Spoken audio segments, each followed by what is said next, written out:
Clearly, we face various problems in every part of our life, including the business world. This is why having a high level of problem-solving skills can help you in both your personal and business life. All of us face some problems every day, but in a very short time, we solve the problem, or we think we've solved it. Since it's small and easy to solve, we don't worry about repeating the same problem. The frequent repetition of the problem shows that we're satisfied with asking the question, why, only once. In this case, we haven't solved the problem at the root. Therefore, the same problem is repeated many times. Repeatedly solving small daily problems will cause you to lose some time, but it doesn't cause too much damage. But in the business world, it can cost you a lot more. Now, let's go deeper and use the 5 whys technique to eliminate it completely.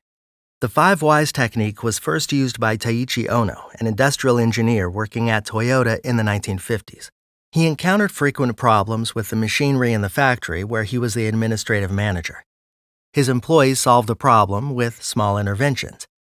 However, Taiichi Ohno, seeing that this situation was damaging the company, both in productivity and financially, decided to intervene. He asked himself first, why? He finds that the fuse box inside the mechanism is overloaded. The second question, why is the fuse box overloaded? So he asks, why, 5 times, until he finds the root cause. As a result, he found that the main problem was the lack of a filter in a part of the mechanism. Now let's explain the 5 whys method in more detail in another example. First, we need to determine what the apparent problem is. In our example, we take our company's website crash as a visible problem. After defining the problem, we ask the first why question. The answer is that the ROM is full. Then we ask the why question a second time. However, this time we use the answer to the first question when asking the second question.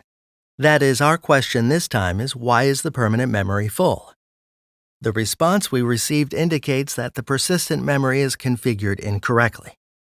Now, using this answer, we ask the question, why is the persistent storage misconfigured? The reason for this is that the website management made a mistake. However, another why question arises. Why did the website staff make such a mistake? Because the team that developed the site did not clearly explain all the instructions to the staff.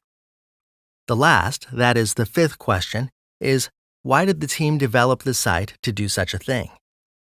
They also indicated that the reason for taking such a step was that they thought that the instructions were easy enough to understand and that they were understood by all. Since we found the deepest problem, we can now move to the second part. In this part, our goal is to find a solution separately for each of the 5 different problems we defined by asking the question why. The first problem was that the ROM was full.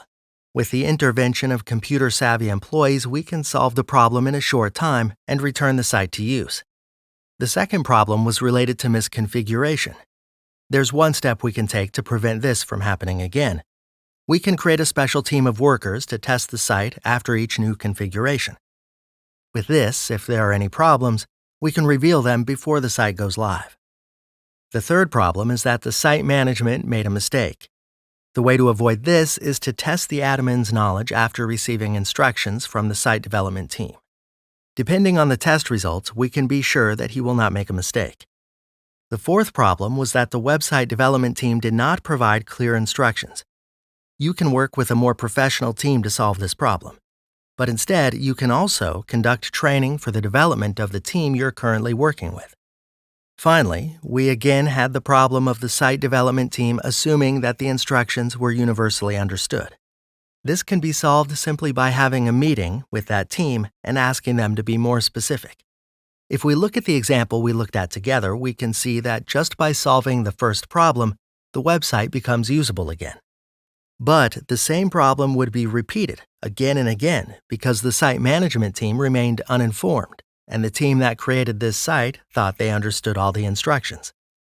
As I said at the beginning, this could cause serious problems both in productivity and financially.